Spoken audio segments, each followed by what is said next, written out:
हाँ जी दोस्तों, अन प्लस लन पर आपका मैं दिल से बहुत स्वागत करता हूँ। अगर आपने इस वीडियो में इस चैनल में पहली बार आए हो तो प्लीज़ इस चैनल को सब्सक्राइब कीजिए और नीचे दिए गए बेल आइकन को हिट कर दीजिए ताकि आपको सारे वीडियो समय पे मिलते रहें। तो अभी की एक बहुत बड़ी ब्रेकिंग न्यूज़ आपको बता रहा हूँ मैं। ये बहुत सालों बाद हुई है ये ब्रेकिंग न्यूज़ जो आपको मैं दे रहा हूँ। और आपने देखा है कि जियोपॉलिटिकल जो इश्यूज़ होते हैं, जो वर्ल्ड में पूरे जियोपॉलिटिकल इश्यूज़ हो रहे हैं, आपने अभी ईरान इराक का वॉर देख ही रहे हो, अमेरिका भी इन्वॉल्व है इसमें, देख ही रहे हो आप। और कितनी जल्दी सब कुछ बदल रहा है जो इतने सालों से कभी नहीं देखा हमने, और एकदम हम देख रहे हैं कि सब कुछ अचानक ही बदलता हुआ नज़र आ रहा है। तो इसमें एक बहुत बड़ी ब्रेकिंग न्यूज़ है वर्ल्ड, ये जियोपॉलिटिकल न्यूज़ है, इसके बारे में बता दूँ। और ये रिलेशन है इसका ऑयल से, हाँ जी, तेल से रिलेशन है। तो जहाँ तेल का संबंध आ जाता है आप समझ जाओ हर जगह इसमें हाहाकार मचा हुआ, आग लगी हुई है तेल में। तो ये जो सब्जेक्ट है तेल का, आज की तारीख में तो हॉट टॉपिक है। और ये है, आप देखोगे, ओपेक वर्सेस ओपेक प्लस।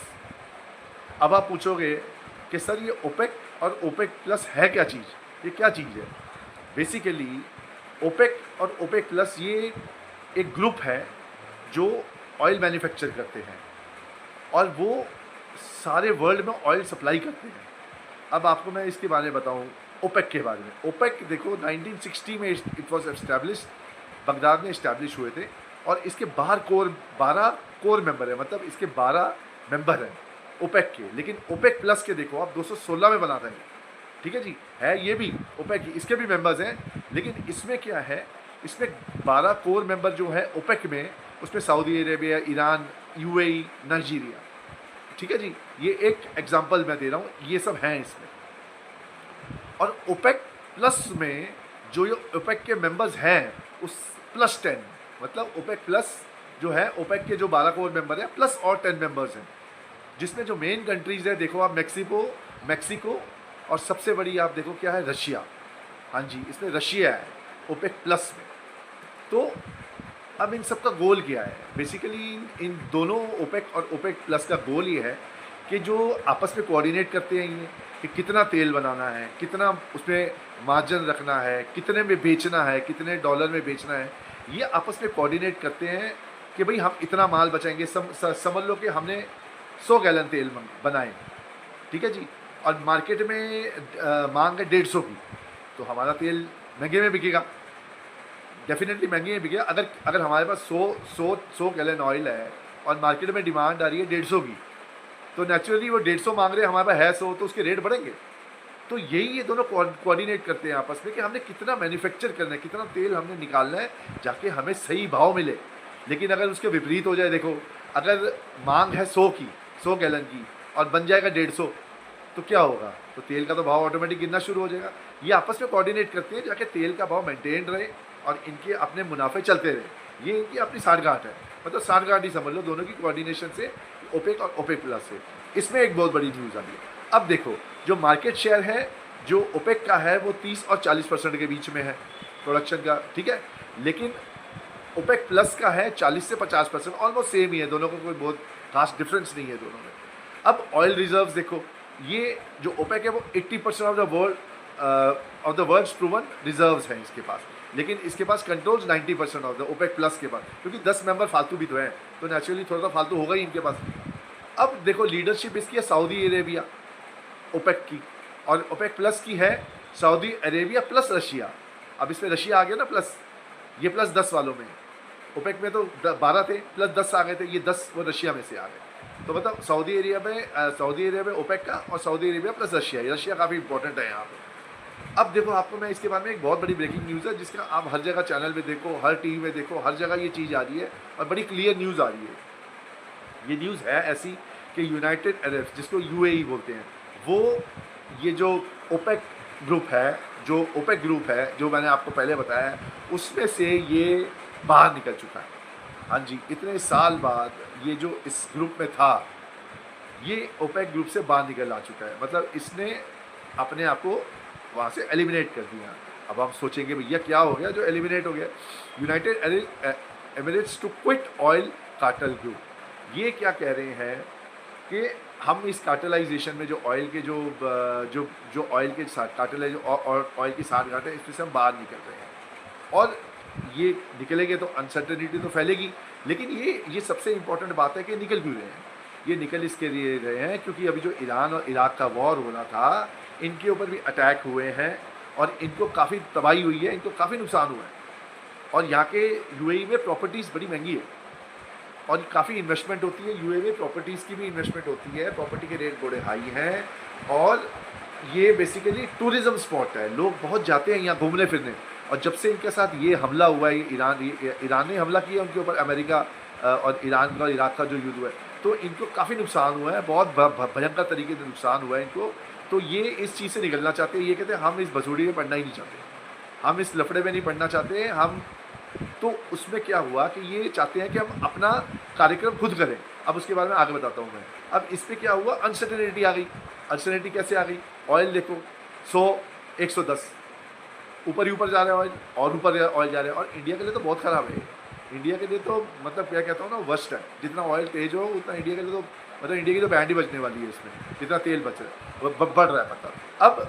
अब ये हम सोच रहे हैं कि भैया क्यों इन्होंने छोड़ा। UAE is exiting OPEC to gain the flexibility to increase its oil production beyond restricted quotas. इसका मतलब ये है कि वो चाहते हैं कि हम ये बाउंडेशन में ना पड़ें कि हम 100 बनाएं 150 बनाएं, हमारी मर्जी हम 500 बनाएं तेल निकाल लें गैलन, हमारी मर्जी हम 1000 निकालें, हमारी मर्जी हम 2000 निकालें, हमें कोई रोक टोक नहीं चाहिए क्योंकि हमारा काफ़ी नुकसान हो गया। Allowing it to better fund into long term economic diversification and respond to regional. कहते हैं कि हम इसमें से निकलना चाहते हैं, हम अपना तेल अपने मनमर्जी रेट पे बेचेंगे, हमें 100 निकालें 150 निकालें 500 निकालें, जाके हमें पैसा चाहिए, हमें फंडिंग चाहिए, जाके हम अपने देश को दोबारा बनाएं, अपने देश को दोबारा सही करें, जाके लोग हमारे यहाँ दोबारा आएँ, विज़िट करें, हमारे टूरिज़्म में आए, हमें पैसा कमाएं हम इस तेल से, ना कि हम बैठे बैठे यही करते रहें कि भाई 100 बनाओ 500 बनाओ। इनके वो बेसिकली ये जो चक्कर है ओपेक का उसमें से बाहर निकलना चाहते हैं क्योंकि आप सब जानते हो अमेरिका ने क्या हाल किया हुआ तेल का कभी। हाँ, लेकिन ये बात है आना पड़ेगा ओमान से ही, जो तेल आएगा वो ओमान से ही आएगा, लेकिन वो एक अलग बात है। लेकिन ये इस कार्टेलाइजेशन से अपने आप को मुक्त करना चाहते हैं, ये भी एक बहुत बड़ी बात है। अब हम सोचेंगे कि इसमें हिंदुस्तान को फ़ायदा है या नुकसान है। तो अगर शॉर्ट टर्म में देखोगे तो हिंदुस्तान को नुकसान है क्योंकि तेल का भाव बढ़ेगा। अब तेल का भाव तो बढ़ ही रहा है, आप देख रहे हो भाई, जितनी डिस्प्यूट होगी, जितनी लड़ाई झगड़ा होगा। अब पहले ईरान इनका था, अब ये बाहर निकल गए तो पता नहीं और कौन बाहर निकलेगा। तो इस वजह से अनसर्टेनिटी का माहौल पैदा होगा, आपस में इनके ग्रुप में लड़ाइयाँ होंगी। और ये तेल के जो व्यापारी हैं ये बस ये तो वही होगा जैसे दो पार्टनर में से एक पार्टनर बिछड़ गया तो भाई कंपनी को तो धक्का लगता है ना, वापस दोनों पार्टनर अपना अपना बनाएंगे। भाई जितनी मुंह उतनी बातें, 4 आदमी तो यही कहेंगे ना, कोई कहेगा एक पार्टनर खराब है, कोई कहेगा दूसरा खराब है, कोई कहेगा इसने गलत काम किया, कोई कहेगा उसने गलत काम किया। तो ये चीज़ों में अनसर्टेनिटी का माहौल होता है। इसमें शॉर्ट टर्म में इंडिया को नुकसान है, लेकिन लॉन्ग टर्म में इंडिया को फ़ायदा है। आप पूछोगे कैसे? फ़ायदा ऐसे है कि इंडिया को एक और सोर्स ऑफ एनर्जी मिल गई। अब जैसे यूएई है, अब यूएई से हमारे जो यहाँ के नेता हैं जो बात करेंगे इनसे तो कुछ पॉजिटिव रिजल्ट आ सकता है क्योंकि हमें एक और सोर्स मिल गया एनर्जी का। हम इनसे डायरेक्टली बात कर सकते हैं और इनसे बोल सकते हैं कि भैया आप ऑयल बना रहे हो तो बनाओ, आप हमारे लिए बनाओ। हमें एक सोर्स मिल गया, जैसे पहले रशिया भी था, ठीक है। तो हमें एक बेसिकली एक और जगह मिल गई जहाँ से हम ऑयल अपना ला सकते हैं।